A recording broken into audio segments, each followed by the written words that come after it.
Hello potters, how are you today? In this video, I'm going to show you how to put together a powdered glaze that you would buy from a company. I think almost all of us are familiar with the bottled glazes that you buy either in stores or online and get delivered to your house. But did you know there's plenty of these glazes that you can buy in a larger form? You can technically buy very large forms of them in gallon sizes, but did you also know that you can buy the powdered version of these glazes? That's because glaze is primarily just minerals floating in water. The only difference is, instead of them putting it together, bottling it for you, and sealing it up, you add the water yourself at home. This is a massive benefit for anyone who wants to control their work, dip their toes into the pool of putting together their own glazes, or if they want a quick, easy way to dip their glazes without having brush strokes or inconsistencies getting in the way. And for those of you who are hesitating to put together your glazes because you figure it's a little bit too complicated, in today's video, I'm going to show you how easy that is. Now, if you haven't already gone to an online supplier or your clay supplier to get your 5, 10, or 20 pound box of powdered glaze, you should do so.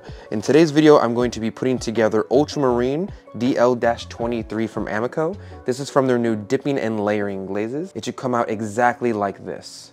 Keep in mind they sell these in 5, 10, 20, and sometimes 50 pound increments. It's relatively expensive in comparison to a pint, but if you like the color black and it's in almost all your work and you want good even consistency, well, paying around $100 for about 2 or 3 gallons of this stuff is almost pennies on the dollar compared to buying 20 to 30 bottle pints of this stuff. But before we put this powdered glaze together, there are 2 or 3 things that you are absolutely going to need to put this together properly. The first and number one thing is a particulate mask. And look, I'm not your parents, I'm not your significant other, I'm not gonna hold you to a certain amount of liability, but you ought to be wearing one of these whenever you're dealing with powdered minerals, especially that from the clay and glaze world.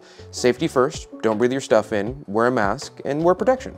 Secondly, I heavily suggest getting a sieve. This one is from Laguna Labs. It is a 60 mesh sieve. You do not need anything fancy. You do not need an 80, 100, or anything like that sieve. You can easily buy yourself a 40 or a 60 mesh sieve, and they will work for this process. Most of the time, if you're using a 100 mesh, you're using very specific glazes that you need very small particulates for, and you need everything to be really crushed up and sieved out. Most of the time, 99% of the time, you will not need that. The third and last thing that you will definitely need in order to put together this powdered glaze is at least 2 buckets. You're going to sieve this glaze through 2 buckets, and then it'll pretty much be complete. It takes about 10 minutes, but it's really difficult to do this with only 1 bucket.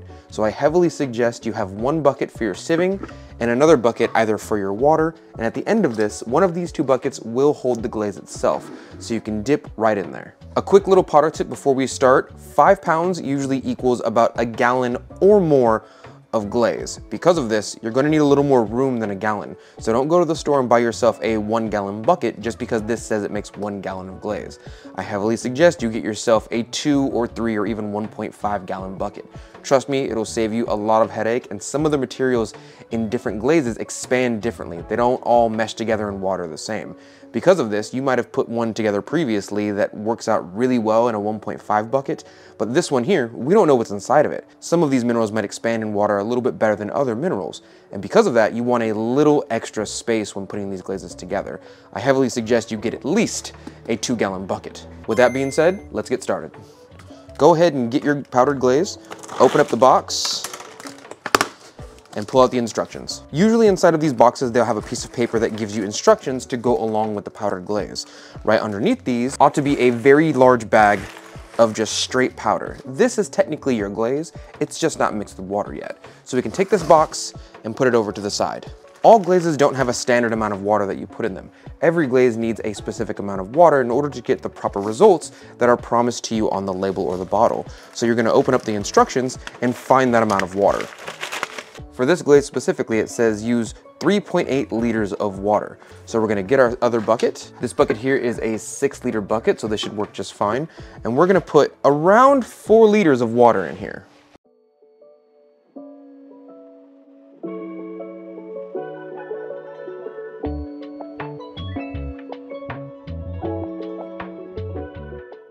And we're gonna put this off to the side and grab our secondary bucket now.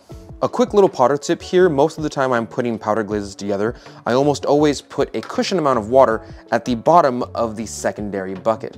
This is because this powder is gonna fly everywhere and you don't want that, and it has a tendency to get stuck in the cracks right here, which we really want to avoid. And you can't really tell that when everything's nice and homogenized. You look in the bucket and you just see fresh, beautiful glaze, while not knowing that there's big chunks down here of mineral that ought to be suspended in the rest of the glaze just to make it the color it ought to be. So I heavily suggest putting a little bit of water at the bottom of this bucket. From here, you can cut the zip tie that's most likely closing the bag. Turn the bag upside down and slowly start putting it into the cushion amount of water I talked about earlier.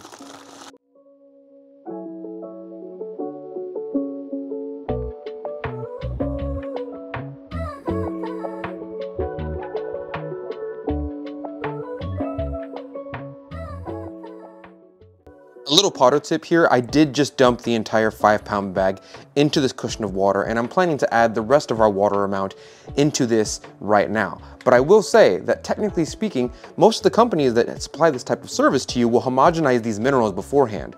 So you can technically take out a certain amount of powder, mix it up in a smaller jar or mix it up in a smaller container and mix smaller amounts of it over time. You technically don't have to make the entire 5-pound bag. In my case, I'm doing the entire bag, but don't feel hesitant to do smaller portions and smaller containers if you feel like it.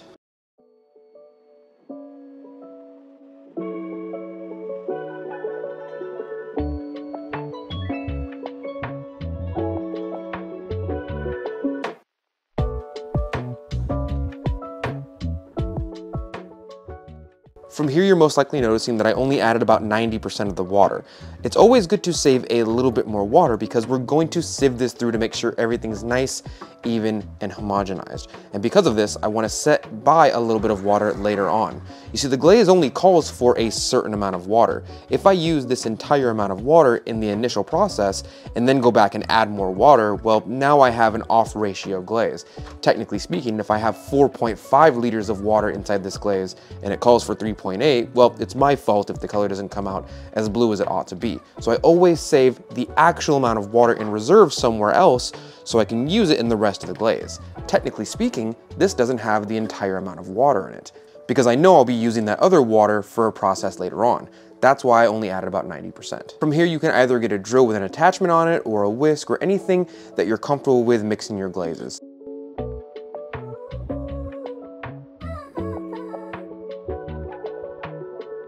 Now, technically speaking, from here, this is technically a glaze.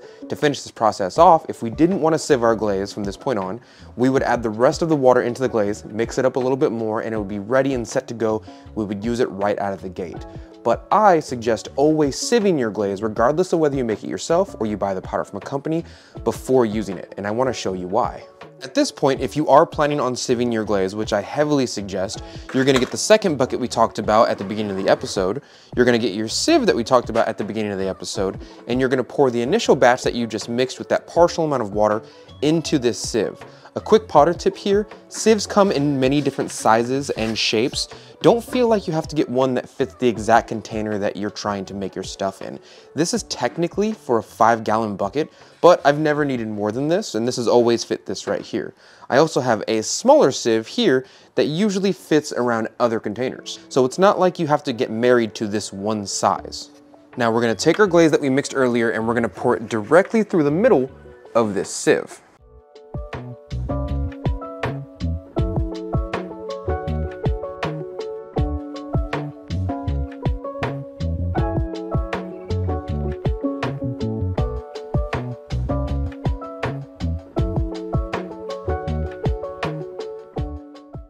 Do you see that little bit of stuff caught in the very corners of the initial glaze that we mixed? I want all of that out and in the suspension of the glaze. Remember we talked about how glaze is really just minerals floating in water? Well, some of those clumps are just pockets of minerals that would have really helped the efficacy of the glaze. So I'm going to get that other amount of water we talked about earlier, I'm gonna put it in this bucket right here.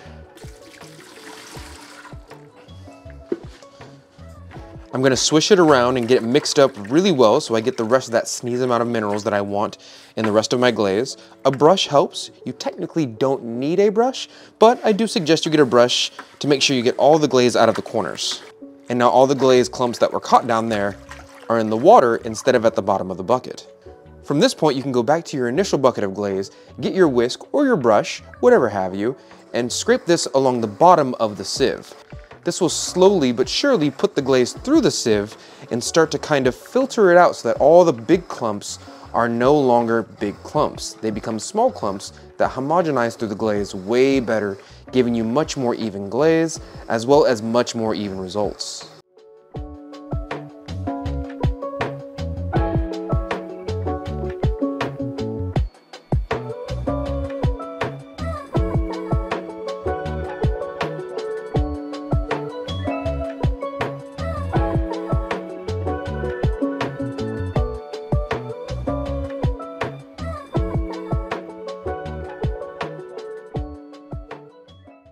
After you've sieved your powdered glaze the first time, you can go ahead and get that little bit of water that we put in with those clumpy bits in the secondary bucket and add that to the sieve. And you'll very easily see a lot more color and a lot more minerals come out with it. Sieve that right into the bucket.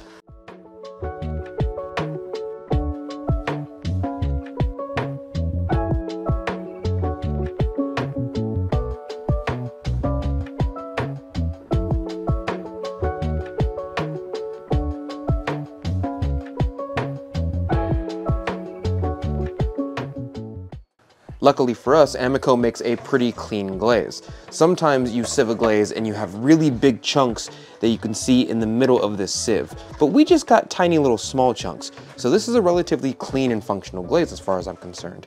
Now get your whisk, your power jar, whatever have you to mix your glazes and mix up that initial batch.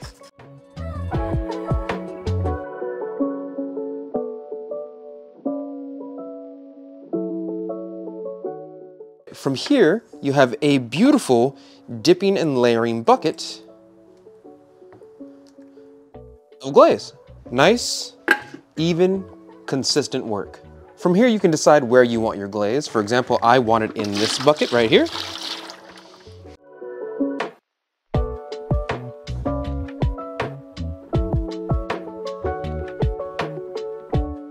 From here, make sure that you put all of your dirty equipment that you've just used and you start washing it down a sink. Do not use your home sink, use something like an outside hose, or hopefully you have a filtered sink as a ceramic artist or a potter somewhere in your studio, but make sure not to put this stuff down your sink. These are technically minerals, and too many minerals down your sink will end up clogging and they're not good for the health of your sink, especially if you're preparing food in there. So make sure that you take these out somewhere. I've had something called a kill plant for a very long time in my garden, a plant that I just don't like, that I pour a lot of my glaze minerals down there. I rinse my stuff out with water, I pour it in that plant, and that plant is still going strong after 5 years. And voila, for the low price and just a little bit of water and a sieve, you have yourself a very large bucket and a very large amount of dipping and or layering glaze. The really cool thing is that this is an AMACO glaze, and because of that, they often send you some type of label or packet going along with it. So we can take this sticker that came in the box and put it right on top of the bucket that we put our glaze in.